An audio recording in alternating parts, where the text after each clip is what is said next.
ফিলিস্তিনের গাজা উপত্যকায় যুদ্ধবিরতির আলোচনা ৯০% সম্পন্ন হয়ে গেছে। বিবিসিকে এমন তথ্য দিয়েছেন এক ফিলিস্তিনি কর্মকর্তা। উপত্যকাটিতে ইসরায়েলি হামলায় প্রাণহানি ৪৫,২০০ ছাড়িয়েছে।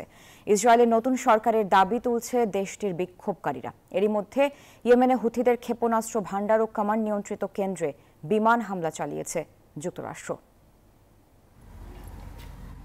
এক বছরেরও বেশি সময় ধরে চলা যুদ্ধে অবশেষে আসতে পারে বিরতি।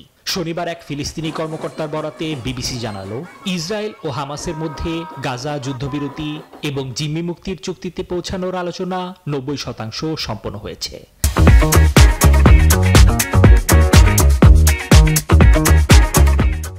আগামী কয়েকদিনের মধ্যে ৩ ধাপের যুদ্ধবিরতিতে সম্মত হতে পারে উভয় পক্ষ। এরই মধ্যে অবরুদ্ধ উপত্যকাটিতে অব্যাহত রয়েছে দখলদারদের হামলা। প্রাণহানির সংখ্যা ৪৫,২০০ শতাধিক হয়ে গেছে। আহত হয়েছেন ১,০৭,৫০০ শতাধিক মানুষ। এদিকে ইসরায়েলের প্রধানমন্ত্রী বেনিয়ামিন নেতানিয়াহুর পদত্যাগের দাবিতে শনিবারও তেল আবিবে বিক্ষোভ করেছে শত শত মানুষ। দেশটিতে নতুন সরকার গঠনের দাবি জানিয়েছে তারা। একটি নতুন সরকার চাই আমরা, এমন একটি দায়িত্বশীল সরকার যা ইসরায়েলের নাগরিক এবং জনসংখ্যার যত্ন নিতে পারে।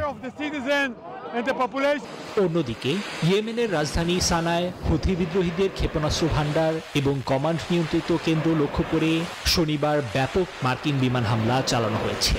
হুথিদের কার্যক্রমকে বাধাগ্রস্ত করতেই এই পদক্ষেপ নেওয়া হয়েছে বলে জানিয়েছে যুক্তরাষ্ট্রের কেন্দ্রীয় কমান্ড। নিবির আমিন, নিউজ 24।